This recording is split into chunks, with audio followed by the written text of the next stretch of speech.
출애굽기 30장. 너는 시띠나무로 분향제단을 만들어라. 길이와 너비 모두가 1규빗인 정사각형으로 높이는 2규빗으로 하고 그 뿔들도 한 덩어리로 만들어라. 제단 윗면과 옆면 사방과 뿔들을 모두 순금으로 씌우고 금태를 두른다. 금태 아래쪽에 2개의 금고리를 만드는데 양옆 귀퉁이에 2개씩 붙인다. 그것은 운반용 장대를 끼우는 자리다. 장대는 시띠나무로 만들고 금을 씌운다. 그 제단을 증거궤 앞, 곧 증거궤를 덮고 있는 속죄 덮개 앞에 휘장 앞쪽에 두어라. 내가 거기에서 너를 만날 것이다. 아론은 아침마다 등불을 정리할 때 이 제단 위에 향기로운 향을 태워야 한다. 아론은 또 해질녘 등불을 켤 때 다시 한번 향을 태운다. 이렇게 해 여호와 앞에 대대로 끊임없이 향이 타도록 해야 하는 것이다. 이 제단에는 다른 어떤 향이나 다른 어떤 번제나 곡식 제사도 드리지 말고 전제도 붓지 마라. 1년에 한 번씩 아론이 그 뿔 위에다 속죄 제물의 피로 속죄하는 것뿐이다. 아론은 이렇게 1년에 한 번씩 대대로 속죄해야 한다. 이것은 여호와께 지극히 거룩한 것이다. 그러고 나서 여호와께서 모세에게 말씀하셨습니다. 네가 이스라엘 백성들의 인구를 조사할 때 각 사람은 자기 영혼을 위한 대속물을 여호와께 드려야 한다. 그래야 네가 백성들의 수를 셀 때 그들에게 전염병이 돌지 않을 것이다. 인구 조사를 받는 사람마다 성소 세겔에 따라 2분의 1 세겔씩 낸다. 1 세겔은 20게라다. 이 2분의 1 세겔은 여호와께 드리는 것이다. 20세 이상으로서 인구 조사를 받는 사람마다 여호와께 드려야 할 것이다. 그들이 자기 영혼을 속죄하기 위해 여호와께 드릴 때는 부자라고 더 낼 것도 아니요 가난하다고 덜 내서도 안 된다.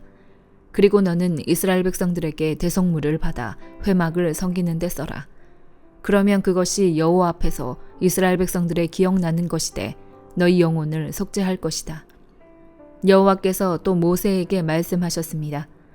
너는 청동으로 대야를 만들고 대야 받침대도 만들어 씻는 데 쓰도록 하여라. 그것을 회막과 제단 사이에 두고 물을 담아 놓아라. 아론과 그의 아들들이 그 물에 손발을 씻을 것이다.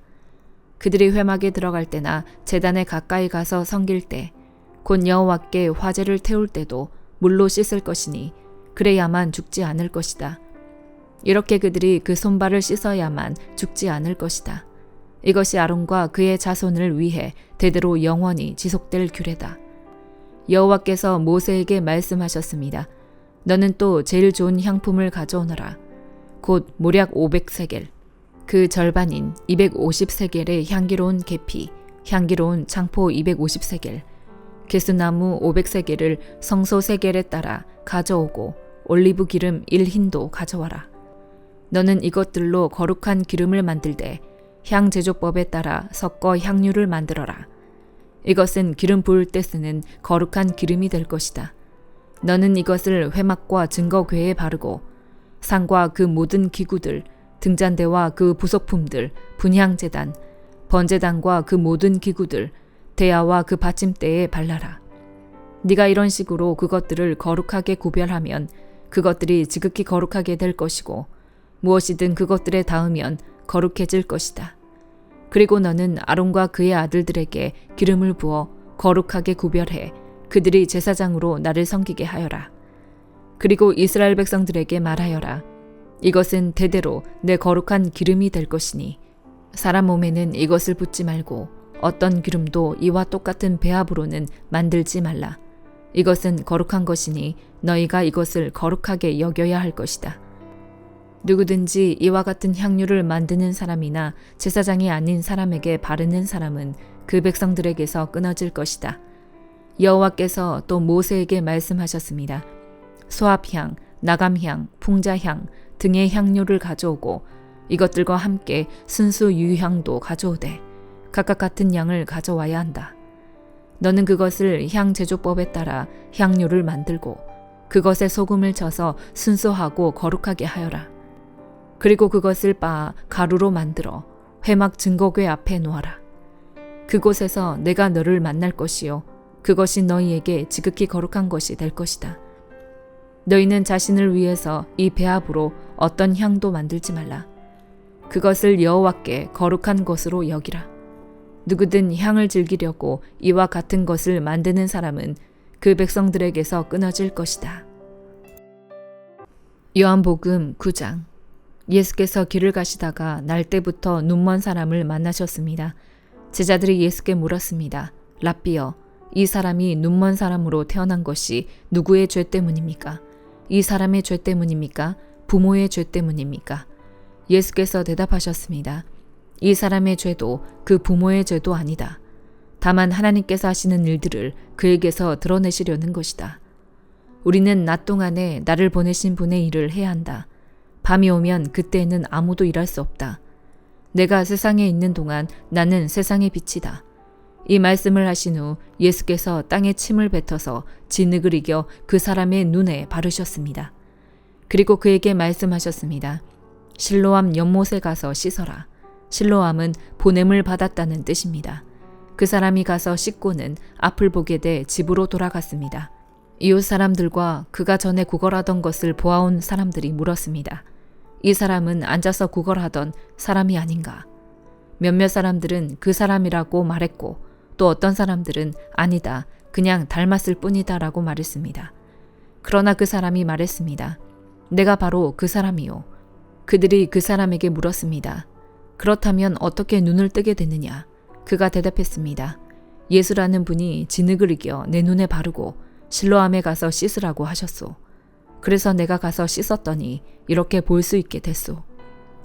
사람들이 예수가 어디 있느냐 하고 묻자 그는 모르겠소 하고 대답했습니다.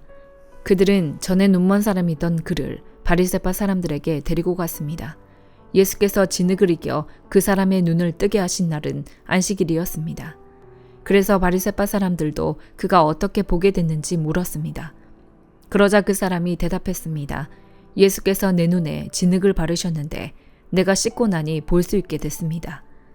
몇몇 바리새파 사람들이 이 사람이 안식일을 지키지 않은 것을 보니 하나님께로부터 온 것이 아니오라고 말하자 다른 사람들이 죄인이라면 어떻게 이런 표적을 보이겠소 하고 말했습니다. 이렇게 그들은 의견이 갈라졌습니다. 그들은 눈멀었던 사람에게 다시 물었습니다. 예수에 대해 네가 한 말이 있느냐? 그가 네 눈을 뜨게 하지 않았느냐? 그 사람이 대답했습니다. 그분은 예언자이십니다.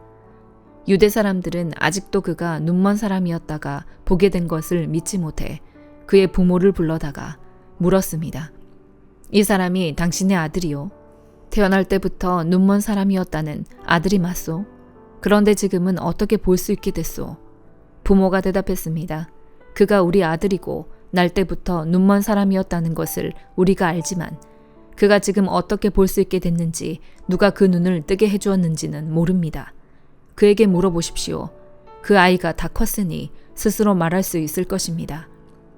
그 부모가 이렇게 말한 것은 유대 사람들이 두려웠기 때문입니다. 유대 사람들은 이미 예수를 그리스도라 인정하는 사람은 누구라도 회당에서 내쫓기로 결정했던 것입니다. 그래서 그 부모가 말하기를 그 아이가 다 컸으니 그에게 직접 물어보십시오 라고 말했던 것입니다. 그들이 전에 눈멀었던 그 사람을 두 번째로 불러서 말했습니다. 하나님께 영광을 돌려라. 우리가 알기로 그 사람은 죄인이다. 그가 대답했습니다. 나는 그분이 죄인인지 아닌지는 모릅니다. 다만 한 가지 아는 것은 내가 전에 눈이 멀었다가 지금은 본다는 것입니다. 그러자 그들이 그에게 물었습니다. 그가 너에게 어떻게 했느냐? 그가 어떻게 네 눈을 뜨게 해주었느냐? 그가 대답했습니다. 내가 이미 말씀드렸는데도 당신들은 고지 듣지 않았습니다. 왜 똑같은 말을 자꾸 들으려고 합니까? 당신들도 그분의 제자가 되고 싶습니까? 그러자 그들이 그에게 욕을 하며 말했습니다. 너는 그 사람의 제자이지만 우리는 모세의 제자들이다. 우리는 하나님께서 모세에게 말씀하셨다는 것을 안다. 그러나 그 사람은 어디서 왔는지 알지 못한다. 그가 대답했습니다. 참 이상한 일입니다. 당신들은 그분이 어디서 오셨는지 모른다지만 그분은 내 눈을 뜨게 해주셨습니다. 우리가 알다시피 하나님께서는 죄인들의 말은 듣지 않으시지만 하나님을 공경하고 그 뜻을 행하는 사람의 말은 들어주십니다. 창세 이후 누구라도 날 때부터 눈먼 사람의 눈을 뜨게 했다는 말은 들어본 적이 없습니다. 만약 이분이 하나님께로부터 오신 이가 아니라면 아무 일도 하지 못하셨을 것입니다. 그 말에 그들이 대답했습니다. 네가 태어나면서부터 죄 속에 파묻혀 있었으면서 어떻게 감히 우리를 가르치려 하느냐. 그러고 나서 그를 쫓아냈습니다. 예수께서는 바리새파 사람들이 그 사람을 쫓아냈다는 말을 듣고 그를 찾아가 말씀하셨습니다. 네가 인자를 믿느냐? 그 사람이 물었습니다. 선생님, 그분이 누구신지 말씀해 주십시오. 제가 그분을 믿겠습니다. 예수께서 말씀하셨습니다. 네가 이미 그를 보았다. 너와 말하고 있는 사람이 바로 그다. 그러자 그 사람이 말했습니다. 주여, 제가 믿습니다. 그러고는 예수께 절했습니다. 예수께서 말씀하셨습니다. 나는 이 세상을 심판하러 왔다. 못 보는 사람은 보게 하고 보는 사람은 못 보게 하려는 것이다. 이 말씀을 듣고 예수와 함께 있던 몇몇 바리새파 사람들이 물었습니다. 우리도 눈이 먼 사람이란 말이오. 예수께서 말씀하셨습니다. 너희가 눈이 먼 사람이었다면 죄가 없었을 것이다. 그러나 너희가 지금 본다고 하니 너희의 죄가 그대로 남아있다. 잠언 6장. 내 아들아, 만약 네가 네 친구를 위해 담보를 세우거나 만약 남을 위해 보증을 섰다면 너는 네가 한 말로 덫에 걸린 것이요 네가 한 말에 스스로 잡히게 된 것이다. 내 아들아, 네가 네 친구의 손에 잡혔으니 너는 네 이웃에게 가서 겸손히 간청하여라. 잠을 자지도 말고 졸지도 말고 노루가 사냥꾼의 손에서 벗어나듯이 새가 사냥꾼의 손에서 벗어나듯이 너 자신을 구하여라. 너 게으름뱅이야. 개미에게 가서 그들이 하는 것을 보고 지혜를 얻어라. 개미들은 장군도 감독도 통치자도 없는데 여름에 먹을 것을 저장해두고 추수 때에 양식을 모은다. 너 게으름뱅이야. 너는 언제까지 자겠느냐? 언제 잠에서 깨어 일어나겠느냐? 조금만 더 자자, 조금만 더 눈 좀 붙이자, 조금만 더 손을 모으고 자자 하다가 가난이 강도처럼 너에게 이르고 빈곤이 무장한 사람처럼 이르게 될 것이다. 못된 사람, 악한 사람은 거짓말만 하고 다니고 그들은 눈짓과 발짓과 손짓으로 서로 신호를 한다. 또 그들은 마음에 심술이 있어 계속 악한 일을 꾀하며 싸움을 부추긴다. 그러므로 재앙이 한순간에 그들을 덮칠 것이며 그들은 갑자기 파멸해 회복될 수 없을 것이다. 여호와께서 미워하시며 그분이 정말로 싫어하시는 것 67가지가 있다.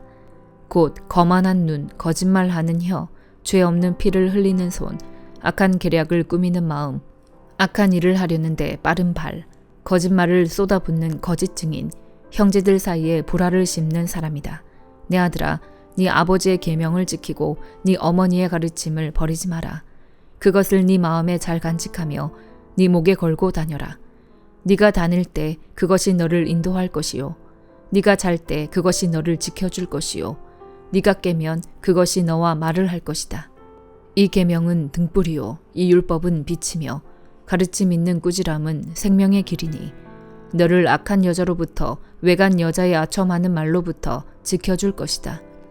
네 마음에서 그 여자의 아름다움을 탐하지 말고 그 여자가 눈짓으로 너를 홀리지 못하게 하여라. 창녀는 너에게 빵 한 덩이만 남게 하고 음란한 여자는 네 귀한 목숨을 빼앗아간다. 불을 품었는데 그 옷이 타지 않겠느냐? 뜨거운 숯불 위를 걷는데 발이 되지 않겠느냐? 남의 아내와 간음하는 사람도 마찬가지다. 그녀를 건드리는 사람은 죄 없다고 할 수 없을 것이다. 도둑이 굶주려 배를 채우려고 도둑질을 했다면 사람에게 멸시받지는 않으나 그가 잡히면 자기 집의 모든 물건을 내놓아야 하리니 7배로 갚아주어야 한다. 그러나 여자와 간음한 사람은 생각이 모자라는 자니 그렇게 하는 사람은 자기 영혼을 망치는 것이다. 그는 상처를 받고 망신을 당할 것이요 그 수치가 결코 씻겨지지 않을 것이다. 질투가 남편의 분노를 일으키니 그가 원수를 갚는 날에는 용서가 없을 것이다. 그는 어떤 보상도 받지 않을 것이요 네가 아무리 많은 선물을 주더라도 받으려고 하지 않을 것이다. 갈라디아서 5장. 그리스도께서 우리를 회방시켜 주신 것은 자유를 누리게 하기 위함입니다. 그러므로 굳건히 서서 다시는 종의 멍에를 매지 마십시오. 나 바울은 여러분에게 말합니다. 만일 여러분이 할례를 받는다면 그리스도는 여러분에게 아무 유익이 없을 것입니다. 내가 할례를 받는 모든 사람에게 다시 증언합니다. 그런 사람은 율법 전체를 행해야 할 의무가 있습니다. 율법으로 의롭다고 인정받으려고 하는 사람은 그리스도에게서 끊어지고 은혜에서 떨어져 나갔습니다. 그러나 우리는 성령을 통해 믿음으로 인해 의의 소망을 간절히 기다리고 있습니다. 그리스도 예수 안에서는 할례를 받는 것이나 할례를 받지 않는 것이나 아무 소용이 없고 오직 사랑으로 역사하는 믿음뿐입니다. 여러분은 잘 달려왔습니다. 그런데 누가 여러분을 가로막고 진리에 순종치 못하게 했습니까? 그러한 권면은 여러분을 부르신 분에게서 온 것이 아닙니다. 적은 누룩이 반죽 전체를 부풀게 합니다. 나는 여러분이 다른 아무 생각도 품지 않을 것을 확신합니다.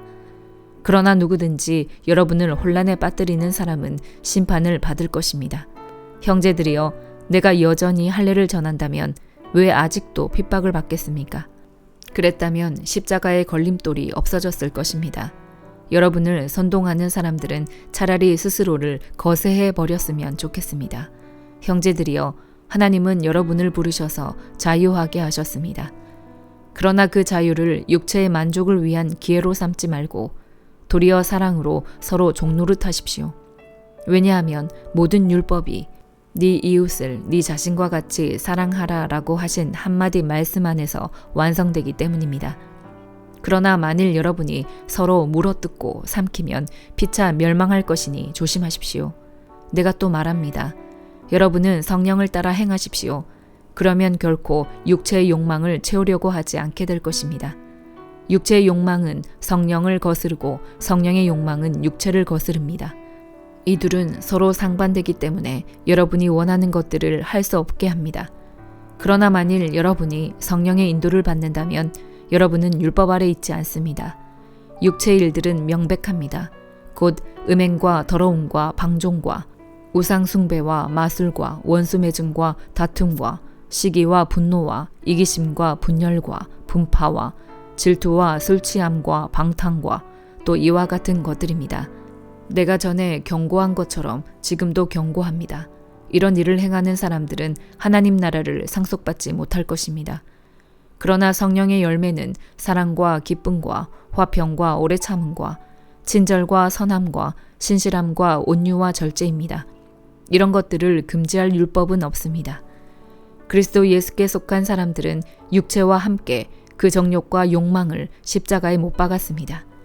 만일 우리가 성령으로 산다면 또한 성령을 따라 행합시다. 헛된 영광을 구해 서로 노엽게 하거나 질투하지 않도록 합시다. 아멘.